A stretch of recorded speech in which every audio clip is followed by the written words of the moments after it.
Olá, pessoal! Então, iniciando aí a nossa disciplina, né, de literatura infantil, primeiramente nós vamos falar quais as bases da literatura infantil. Porque, assim, as narrativas, elas sempre estiveram presentes aí com a gente, ou seja, com o ser humano. Mas a concepção de texto para criança, ou seja, um texto aí com um público muito bem recortado, surge em um determinado momento da história. E é bem recente. E é sobre isso que a gente discutirá na aula de hoje. Comecei aí colocando no slide que a presença da narrativa na história humana não é recente.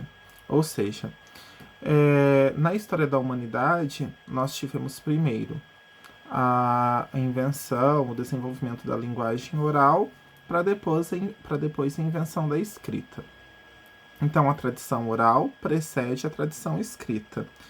E, oralmente, qual que era o objetivo, então? De passar conhecimento de uma geração para outra, ou para a solução de problemas já resolvidos de gerações por gerações anteriores, manutenção das tradições de um povo. E assim, então, a gente sabe também que as narrativas, elas nunca são neutras. Elas sempre dependem de quem conta. A gente até brinca, né? Uma história tem aí dois lados, dois, três, quatro lados. E isso depende do que eles querem que a gente entenda, de que lado que a gente fique, certo? Em um determinado momento da história, então, a gente teve a invenção da escrita. E a escrita, ela possibilitou, então, o quê? A imortalização da história. Ou seja, aquilo que era dito passou a ser registrado.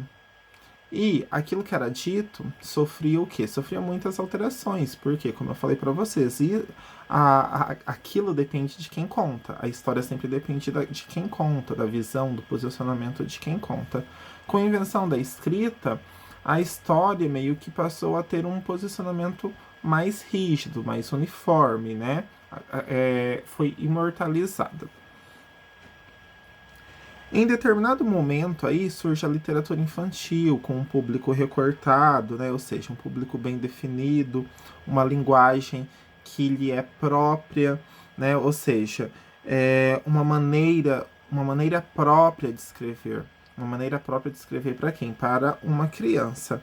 Só que até chegarmos aí à literatura pensada para criança, rolou muita coisa aí, tá? E a gente entende, a gente pode verificar que a literatura, ela evolui até hoje. Basta a gente ir numa livraria aí que a gente vai ver livros de textura, livros de música, de alto relevo. Então, assim, a literatura, ela vai evoluindo, ela vai acompanhando o seu tempo, vai fazendo parte, vai incluindo também a tecnologia, como a gente tem aí os áudios, books, né? Que são os livros em forma de áudio, os livros digitais, os livros interativos. Então a gente verifica que a literatura, seja ela infantil ou não, ela ainda continua em constante evolução. Só que para a gente começar a falar de literatura infantil, a gente tem que abordar aí uns conhecimentos, né, um conteúdo que eu acredito que vocês tenham visto lá no primeiro ano, quando vocês discutiram sobre o trabalho pedagógico na educação infantil, sobre as concepções lá norteadoras da educação infantil. E eu não lembro o nome da disciplina correta, tá? Mas a gente tem que recorrer lá ao Philippe Arrier. Não sei se vocês ainda lembram lá, tá? Porque ele escreveu um livro que é História Social da Criança e da Família. E ele dividiu a história da infância em 3 identidades. Ou seja, nem sempre aquilo que a gente entende por criança hoje, nem sempre foi dessa forma. Então passou por 3 fases lá. A primeira fase, que ele chama, que é a da infância negada, no qual as crianças, elas eram compreendidas como adulto em miniatura. Logo, se elas eram adultos em miniaturas, elas não precisavam de um tratamento diferenciado, de uma educação diferenciada. Até abordei lá na disciplina de fundamentos filosóficos e sociológicos da educação, quando a gente começa ali com Comênios, que se começa a pensar em uma educação diferente para a criança do que da do adulto, até porque a gente tem que pensar que nessa época as escolas eram bem precárias e não eram para todo mundo. Então, quando a gente tinha crianças frequentando as escolas, essas crianças recebiam o mesmo atendimento do adulto, a mesma forma de ensinamento, tá? Até porque elas eram adultos em miniatura. Não tinha ainda o que Philippe Arrier vai falar de nascimento do sentimento de infância. Ou seja, em determinado momento da história ali, com a Revolução Industrial, a gente tem o que? A gente tem a igreja como desenvolvedora ali dos costumes morais e sociais. Então a gente tinha famílias maiores e a gente passa a ter uma composição familiar nuclear. Então a gente tem ali papai, mamãe e 2, 3 crianças no máximo. E a igreja começa então a valorizar os laços de sangue. Então começa-se a pensar aí no sentimento de família, que o dever da família era amar e educá-la. Nesse período, então, a gente já começa a ter as roupas, a criação de roupas, de vestimentas específicas para a criança. E a escola aqui, ela começa também opa, se essa criança ela é diferente do adulto, eu preciso desenvolver métodos de ensino para trabalhar com essa criança, tá? Já que essa criança tem o quê? É um sujeito com características e necessidades próprias, então eu tenho que pensar em estratégias, em métodos de ensino para eu trabalhar com essa criança. E daí na França, lá, a gente tem François Fenelon, que coloquei aí, ó, educar moralmente as crianças. Por quê? A gente tem uma duquesa, não lembro o nome dela, e ela encomenda alguns textos para esse francês no intuito de ensinar as suas filhas a se comportarem. Ou seja, ensinar aí o que é o bem, o que é o mal, como elas deveriam ser. Então a gente surge nesse período aí, entre os séculos 17 e 18, a literatura infantil via de fato, tá? Na Inglaterra. E aí surge principalmente numa concepção de que o pensar e o falar da criança, ele precisa de um filtro do adulto. Então, a criança, ela precisava ser moldada. Então, a literatura infantil surge aí no sentido de moldar o comportamento, moldar o caráter dessa criança, tá?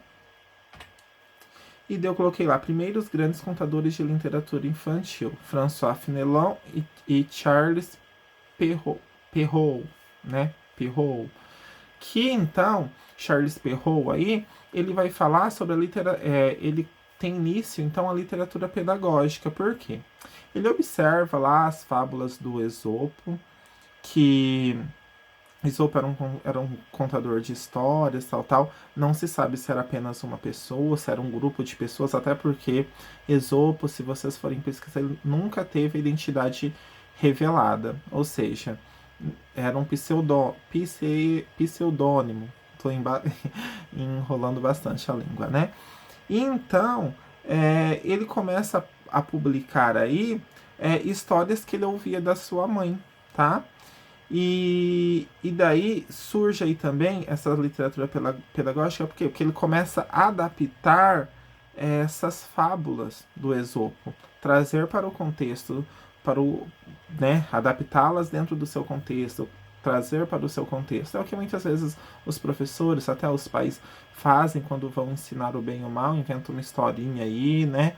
Ah, se fulano de tal fizesse tal coisa, você se sentiria bem, né?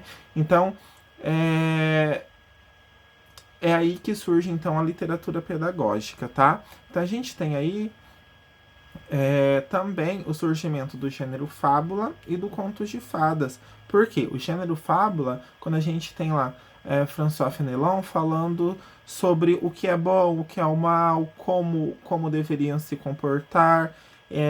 Então a gente tem aí, né, a questão moralista, isso é, determinando comportamentos, tal. E nessa época também, a gente tem lá o Froebel. Acredito que vocês também já tenham visto lá na disciplina de educação infantil. Por quê? Froebel, ele é um dos primeiros educadores a considerar o início da infância como uma fase importante, fundamental, na formação das pessoas. Então ele começa a pensar aí como deveria ser a educação das crianças. E um dos seus maiores legados, né, é o jardim de infância. Então, quando a gente vê aí numa escola, né, numa creche, na verdade, né, no centro de educação infantil, Jardim 1, Jardim 2, Jardim 3, ainda resquício aí, né, de Froebel, que começou então a discutir a educação infantil. É um dos primeiros a pensar na educação, para crianças. Então coloquei lá como fundador do Jardim de Infância, destinado a menores de 8 anos, e ele achava que a criança era como uma planta em sua fase de formação.